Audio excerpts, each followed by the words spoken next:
네, 오늘의 전국을 핵심 키워드로 짚어보겠습니다. 오늘은 윤희석 국민의힘 선임 대변인 그리고 김수민 시사평론가 두 분을 모셨습니다. 어서 오세요.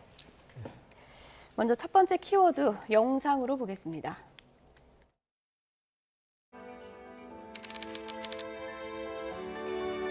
국민의힘의 김경률과 더불어민주당의 정청래 누가 진짜입니까?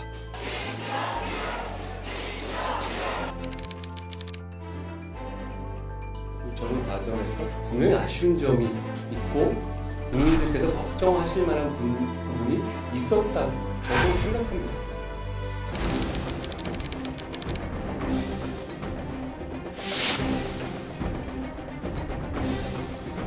저의 입장은 어제 분명하고 확실하게 말씀드렸다라고 말씀드리겠고요. 대응 관련해가지고 대통령실과 좀 갈등들도 불거지고 있는데 국민의 등록된 세포 문제니까요. 갈등이라고 할 만한 문제는 없습니다.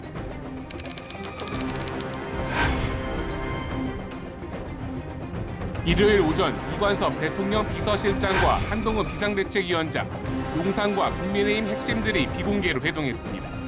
한 위원장에게 비대위원장에서 물러나라는 대통령실의 뜻을 전한 것으로 알려졌습니다.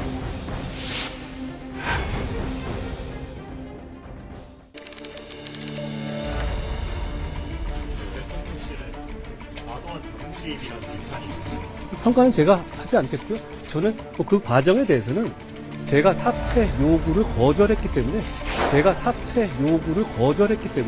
구체적인 내용에 대해서는 말씀드리지 않겠습니다.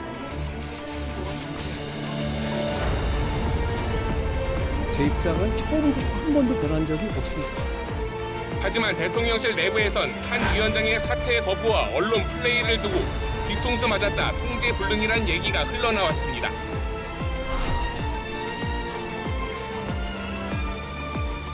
제 임기는 총선 이후까지 이어지는 것으로 알고 있는데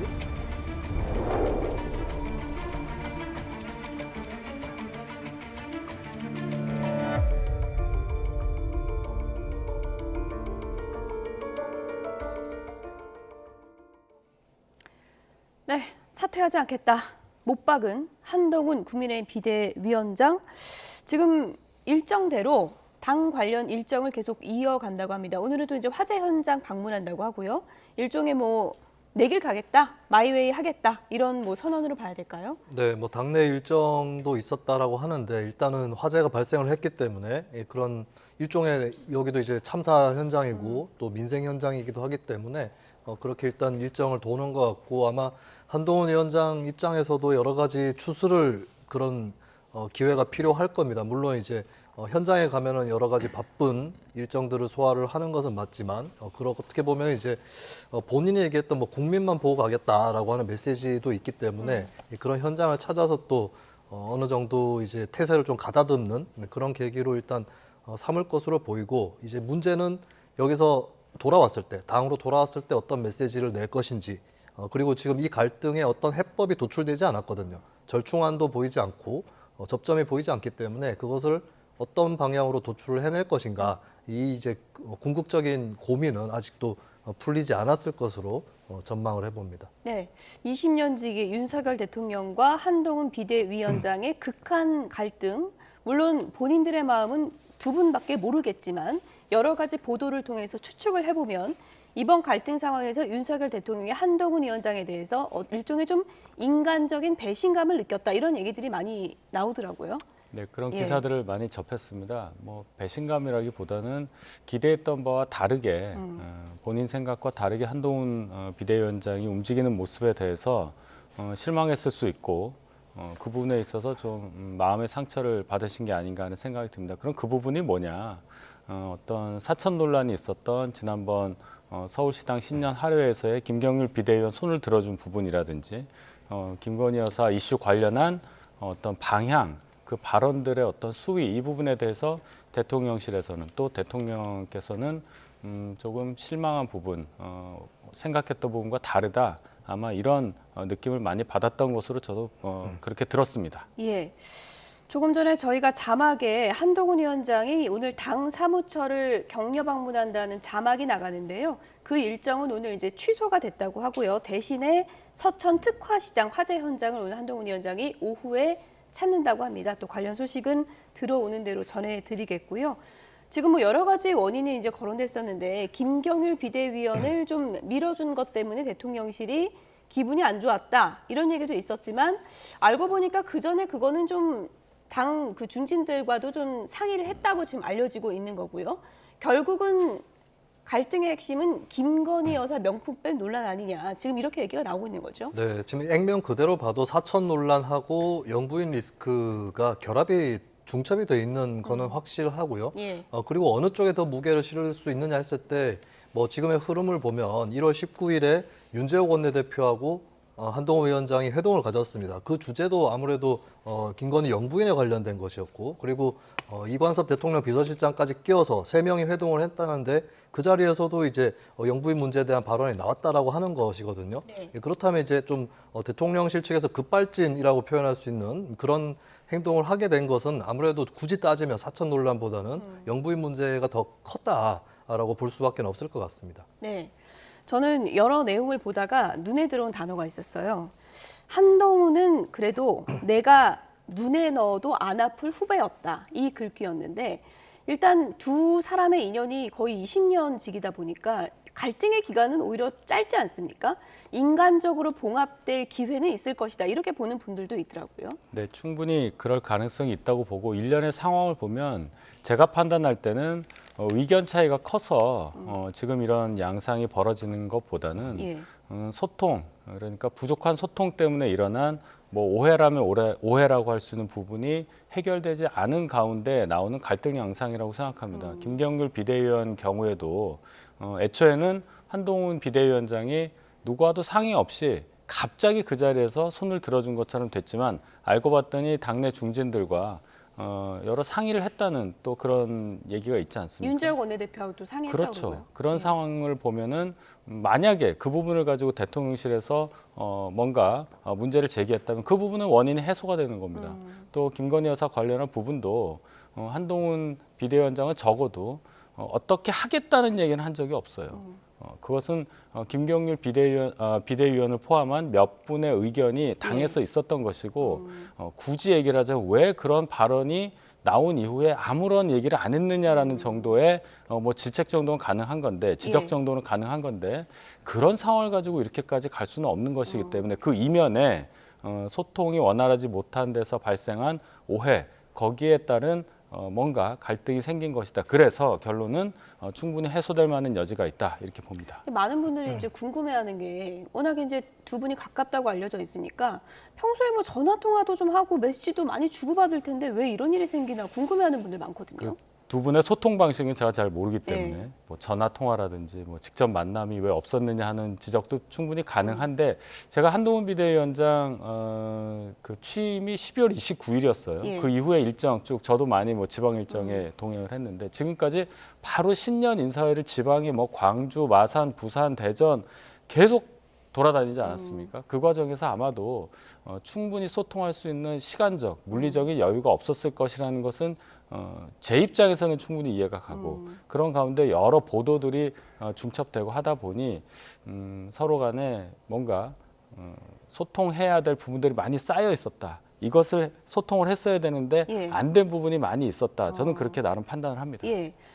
어쨌든 뭐 두 분의 이제 갈등의 핵심은 지금 김건희 리스크다 이런 얘기가 많이 나오고 있는 상황인데 찐윤으로 불리죠. 이철규 의원은 이것은 분명히 몰카 공작의 핵심이다. 다시 한번 어제 강조를 했습니다. 들어보시죠.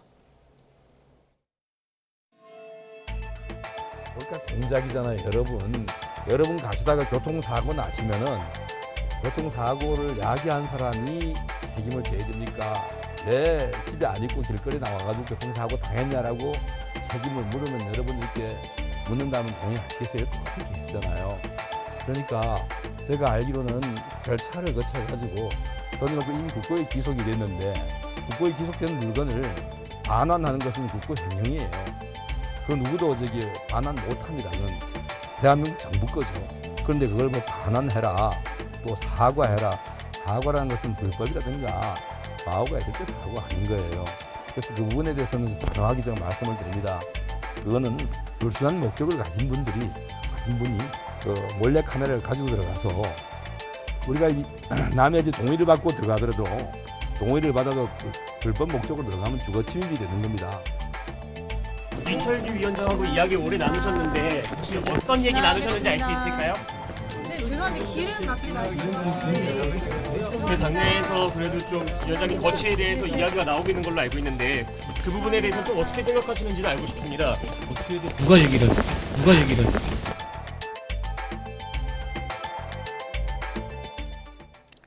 네, 한동훈 위원장 표현대로 하자면 스텝인 이철규 의원. 어쨌든 찐 윤이니까요. 대통령실의 입장을 어느 정도 상당히 반영한다고도 볼 수 있을 텐데 지금 김건희 리스크 관련해서는 어쨌든 사과를 받아들일 용의는 없다. 이렇게 좀 정리해 볼 수 있을까요? 일단 뭐 대통령실이나 친윤 핵심 쪽의 입장은 사과하지 않겠다. 우리는 피해자다. 예. 김건희 연구인은 피해자다. 이 얘기를 계속 고수하고 있는 것 같아요. 근데 아까 이철규 의원이 교통사고의 비유를 하셨는데 교통사고 피해자면 왜 경찰 조사를 안 받습니까? 경찰에 출두해서 피해자면 할 말이 많을 텐데 아무 설명이 없는 것이고 그리고 교통사고에서 차가 들이받친 입장이라 할지라도 그 운전자도 무면허나 음주운전이 있을 수 있거든요. 거기에 대한 의혹이 있으면 설명을 해야 되는 것이 도리겠죠.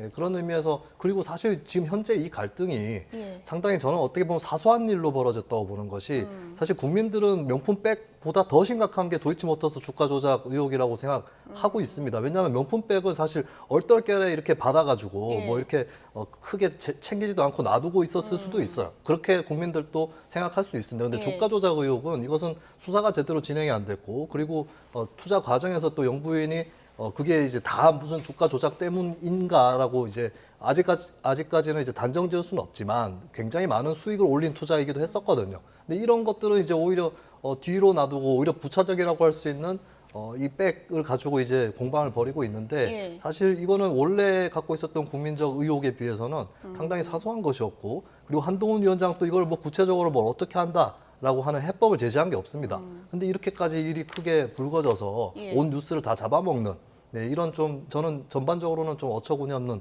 상황이라고 봅니다. 만약에 봉합 국면으로 간다면 이게 계속 리스크가 될 수 있다고 보십니까? 이게 지금 명품백 문제 하나로 주로 불거져 있는데 그 외에도 여러 의혹들이 있지 않습니까? 이런 것들을 다 봉합할 수 있을 것이냐. 그리고 한동훈 비대위도 이걸 성역 없이 다 접근할 수 있을 거냐 했을 때는 현재로서 지금까지의 과정을 지켜보면 굉장히 비관적이거든요. 그런 의미에서는 이게 뭐 이렇게까지 크게 싸움이 나는 것 자체가 좀 이상한 일이다라고 저는 생각합니다. 당 분위기를 좀 여쭤볼게요.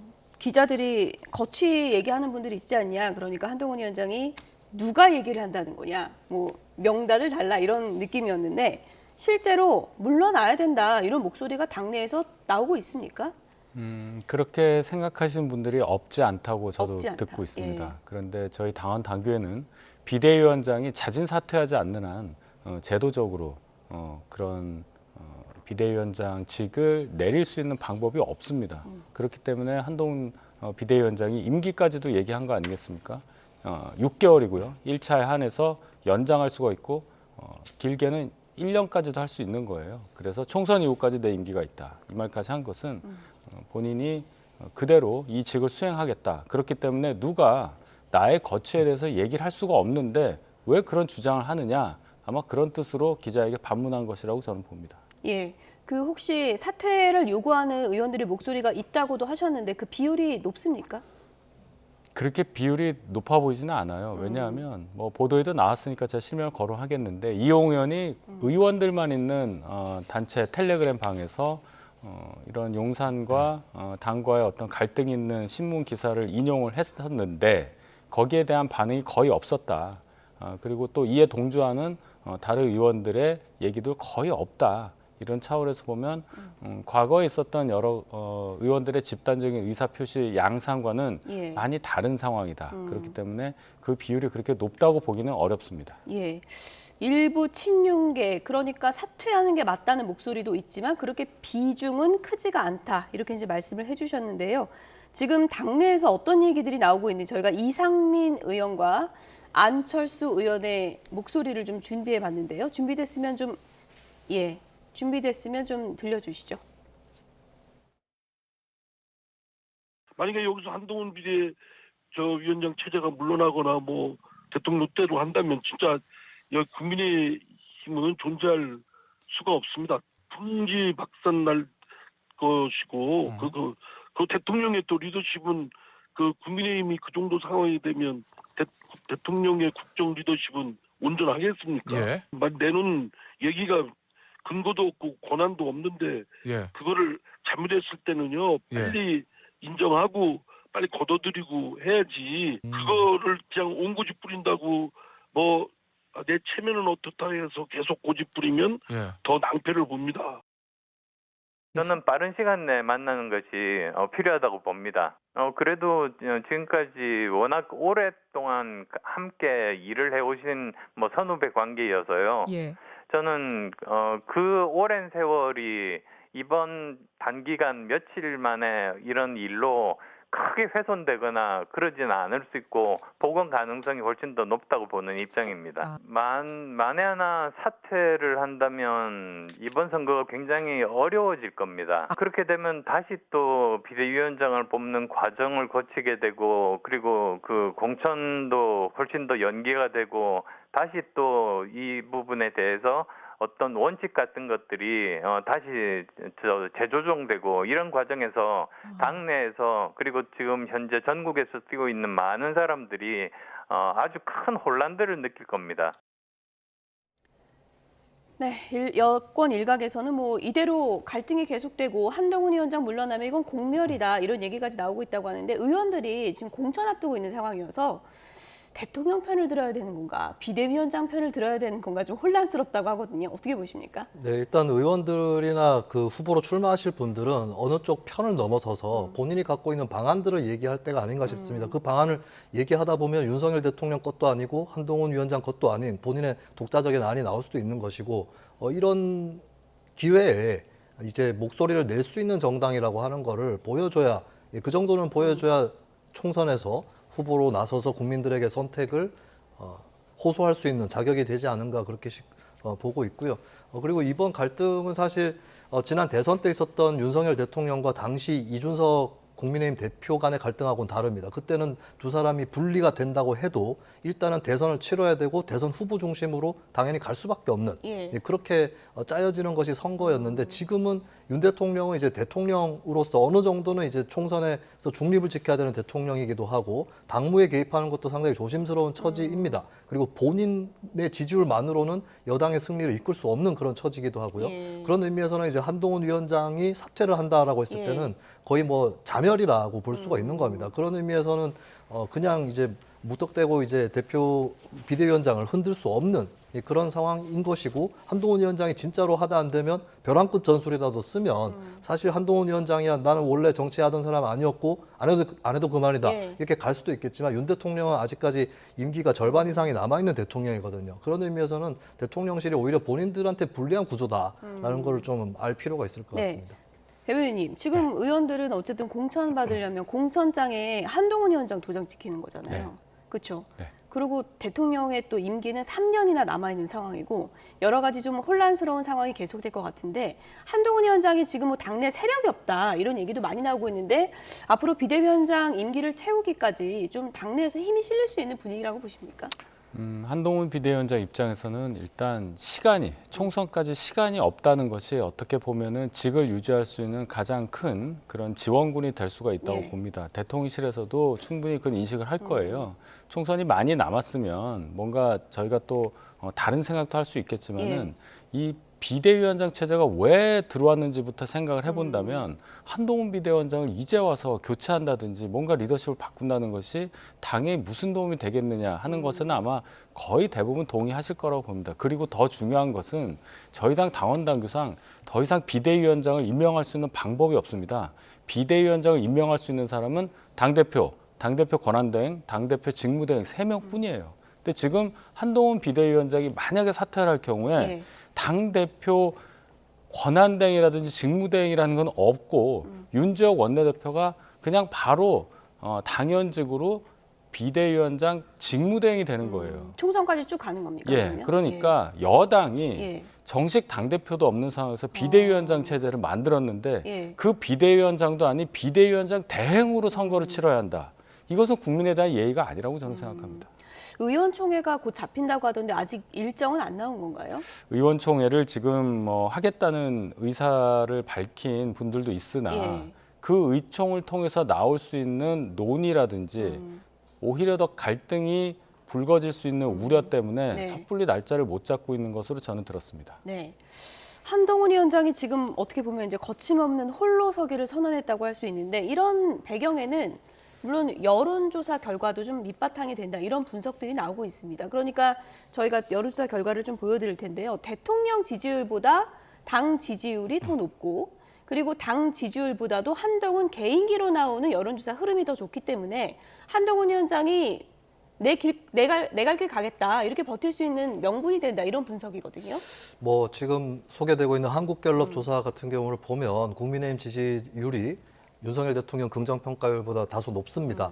그리고 실제로 어느 정도 일어나고 있는 현상이 윤석열 대통령의 지지층이 한때 윤석열 대통령에게 기대했던 그 면모 같은 것이 이제 한동훈 위원장한테 있다라고 하는 이런 심리도 있는 것 같아요. 그래서 소위 윤석열 실망층에서 예. 국민의힘 쪽으로 조금 더 이제 붙고 있는 이런 흐름은 분명히 있다고 봐야 될 것 같고 예. 그리고 한동훈 위원장에 대해서 중도 확장성이 약하다라고 하는 지적이 많이 제기가 됐는데 예. 그것도 물론 사실입니다만 근데 상대평가를 했을 때 국민의힘 내부 나아가서는 여야 정치권에서 그렇다고 해서 뭐 한동훈 위원장보다 확실하게 더 중도 확장성이 더 큰 주자가 있느냐 그것 또한 아니었거든요. 그런 의미에서는 최근 전국에서 한 위원장이 존재감이 굉장히 돋보이는 것은 사실이다. 옳고 그름을 떠나서 예, 그 점에 분명히 있는 거고요. 그리고 이제 언론에서는 일부에서 이제 국민의힘 내부의 균열이라든지 분화 이런 것들을 점치면서 수도권은 한동훈, 영남은 윤석열 이런 식으로 공식을 짜는 경우들이 있던데 저는 그것도 다시 생각해봐야 될 거라고 봅니다. 영남 지역의 전통 지지층 입장에서도 예. 오히려 윤석열 대통령의 어떤 배우자 리스크라든지 그리고 대통령으로서 기대했던 어떤 화끈한 모습이 아니라 뭐 기자회견도 하지 않는다거나 또 경제에는 좀 식견이 떨어져 보인다거나 이런 모습들이 이제 전통 지지층에서도 어느 정도 느끼고 있거든요. 예. 근데 한동훈 위원장 하면 어찌됐든 간에 똑똑하다. 이 이미지는 국민의힘 지지층에서는 또 갖고 있는 겁니다. 그래서 실제로 여론조사를 실시해서 국민의힘 지지층한테 윤 대통령과 한 위원장 중에 누가 더 마음에 드는가 혹은 이번 사태 책임이 누구한테 더 있는가 예. 했을 때 사실 윤 대통령이 여기서 뭐 이긴다 진다 표현하기는 좀 그렇지만 이기는 걸 장담할 수 없는 상황인 예. 것 같아요. 예, 그런 의미에서는 어느 정도의 그 대중 여론이라든지 이런 것들을 한동훈 위원장이 윤 대통령에 비해서는 조금 더 업고 가는 측면이 있다고 봅니다. 윤한 갈등이 호재냐 악재냐 그건 이제 지켜봐야 되는데 또 일각에서는 윤석열 아바타라는 공세 속에 한동훈 위원장 개인기는 뛰어나지만 당 지지율이 그다지 많이 오르지 못했는데 오히려 용산과의 거리두기가 호재가 될 수도 있다 이런 시각도 있더라고요. 정치공학적으로 보면 예. 그런 해석이 충분히 가능하긴 합니다. 그런데 저희가 뭐 그런 효과를 얻기 위해서 이것을 마치 의도된 것처럼 또 폄훼하는 얘기들이 있어요. 소위 예. 약속 대련이라고 얘기하는데 정치를 저희가 그렇게 하지는 않습니다. 지금 이 상황은 적어도 제가 판단할 때는 대통령실과 당과 특히 한동훈 비대위원장 사이에 의사소통의 부재로 인해 발생한 것이지 특별히 어떤 기본적인 시각 자체에서 일어날 수가 없고 예. 기간조차 한 달밖에 되지 않았습니다. 한동훈 비대위원장이 예. 그동안에 뭐 신년 인사회 정도 도는 과정이 더 많았기 때문에 이런 식으로 비화해서 해석을 과하게 하는 것은 적어도 저희에게는 굉장히 억울하다. 이 갈등은 빨리 수습될 가능성이 높다. 이렇게 말씀드립니다. 저희 일지 좀 다시 한번 보여드릴까요? 사실 지금 윤한 갈등 일지를 저희가 모아보면 불과 며칠 사이에 일어난 그런 일이지 않습니까? 저희가 한동훈 위원장, 김건희 여사 명품백 논란 발언부터 18일부터 시작된 겁니다. 그래서 윤재옥, 한동훈 회동이 있었고 그 다음에 3인 회동, 이관섭, 윤재옥, 한동훈 3인 회동이 일어났고 이게 언론에 보도되자 대통령실에서 이제 심야 회동까지 이어진 그런 상황인데 어떻습니까? 지금 복귀를 해보면 저기서 좀 아쉬운 대목이 있습니까? 예를 들어서 뭐 대통령실 비서실장이 가서 전하는 방식이 아니었다면 어땠을까? 아니면 가서 전달하는 그 내용에 좀 다른 방식이었으면 어땠을까? 이런 또 얘기하는 분들도 있거든요. 예, 그건 그분들이 이제 선택할 문제긴 한데요. 예. 결과론입니다. 제 개인적으로 좀 아쉬웠다는 부분은 김경률 비대위원을 마포에서 손을 들어준 그 과정, 그 과정을 매끄럽게 처리했었다면 예. 애초에 이런 얘기가 안 나왔을 거라고 저는 봅니다. 그래서 일부 기사에서는 한동훈 비대위원장과 대통령실 사이를 어떤 갈등을 조장하려는 분들이 있지 않냐라는 해석도 나오지 않았습니까? 저도 그 부분은 김성동 현 당협위원장 입장에서 볼 때 대단히 서운한 부분이 있을 수 있고 정치라는 입장에서 뭔가 당을 이끌고 가는 리더십에 있어서는 부족한 부분을 예. 충분히 지적할 수 있다고 저는 봐요. 그 부분에서부터 촉발된 논란이기 때문에 이것이 뭐 김건희 여사 부분까지 번져가는 모양새도 저는 이해가 잘 안 가요. 사실은 예. 그런 차원에서 보면은 역시나 제가 계속 강조하지만 커뮤니케이션 문제다. 그래서 뭔가 두 분이 대통령과 비대위원장 사이가 또 각별하기 때문에 충분히 해소될 수 있는 한번 여지가 만나면 있다고. 좀 풀릴 거다. 저는 그렇게 기대합니다. 예. 이제 갈등이 노출된 상황에서 두 사람이 워낙에 너무 닮아 있고 가깝기 때문에 더 크게 갈등이 불거진 게 아닌가 이런 시각도 있습니다. 뭐 사람에 충성하지 않는다. 윤석열 대통령의 과거 발언을 한동훈 위원장의 누구에게도 맹종하지 않는다. 이 발언과 또 비슷하다. 이렇게 보는 분들도 있더라고요. 저는 뭐 다시 말씀드리지만 사안의 본질에 비해서 일이 너무 커졌다라고 봅니다. 한동훈 위원장은 국민들이 걱정하실 부분이 있다라고만 얘기했을 뿐이에요. 여기에 예. 대한 어떤 해법을 제시를 한 게 없고 그리고 제2부속실 설치 얘기를 했는데 그것은 영부인이 활동을 한다는 전제에서 만들어지는 기구거든요. 근데 지금 국민 여론이 영부인 활동 적극적으로 하시라 이 분위기도 아닙니다. 은근슬쩍 오히려 건너뛰는 저는 밑장 빼기라고까지 표현을 하고 싶은데 그 정도를 두고 뭐 대단히 큰일이 벌어진 것처럼 김경률 비대위원 같은 경우도 무슨 도이치모터스 특검 수용하자 이런 얘기도 아니에요. 그냥 뭐 사과 정도 얘기를 한 건데 이렇게까지 일이 커지는 것은 이것은 이제 약속 대련이라고 저는 보지는 않습니다만 한국 정치에 굉장히 사소한 걸 놓고 크게 싸우는구나라고 하는 생각만 다시 들 뿐이고 그리고 두 사람 간의 관계는 이제 사실 예전과 같을 수는 없을 겁니다. 원래 권력이 큰 권력들이 앞에 있는 이상은 아무리 가까웠던 사이라도 또 멀어질 수밖에 없는 것이겠고 그렇다면 두 사람 다 이제 상대방에 대해서 의존할 생각을 버리고 이제 본인의 정치를 하면서 뭐 절충을 할 게 있으면 본인 고집부터 세우고 나서 그다음 절충을 해야 되겠죠. 예, 그런 이제 자신의 길을 가야 된다라고 하는 뭐 얘기는 할 수 있을 것 같습니다. 예.